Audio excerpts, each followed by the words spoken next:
My name is P. Christopher Ardalan. I've been practicing for over 23 years as an attorney. I've been involved in working in a law firm since I was 15 years old. I got involved in this case about 2 weeks or so before the case actually had to be tried. When I first got the case, I had basic information about what the case was about. I understood it was a rear-end collision. I understood what the fights were.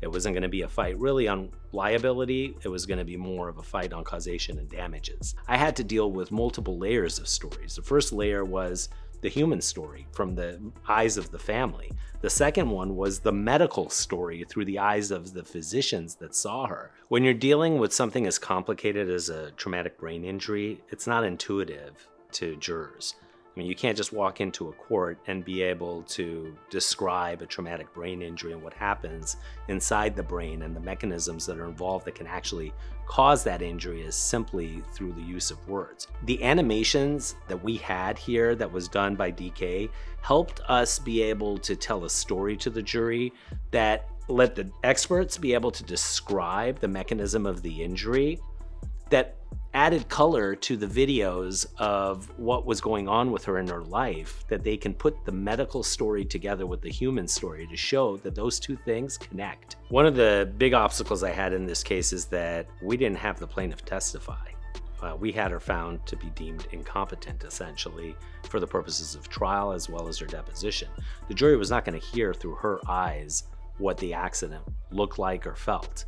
And one of the difficulties that we had was, how are we going to present this accident when we don't have the person there? Fortunately, we had one eyewitness, but it was a car ahead of her. We were able to have DK Global put together an animation of what the accident should look like, and then was able to play that through the eyewitness who saw the accident to say that it was substantially similar to what she viewed through a rear view mirror, to be able to establish between the damage that was on the car as well as the way that the cars came into contact with each other, that this is how the accident happened. Seeing something in motion that can actually show the jury how the damage occurs in the brain.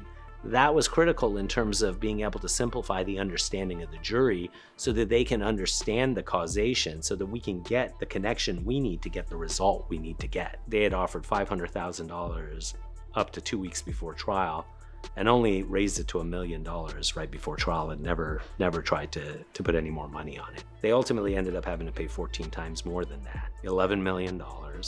When you add the prejudgment interest and costs into that, they're going to owe close to $14 million on a case.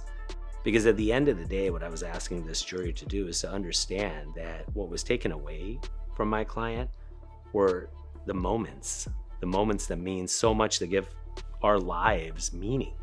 And when that's taken away from us and it's replaced with what they saw was replaced in this woman's life, that has value.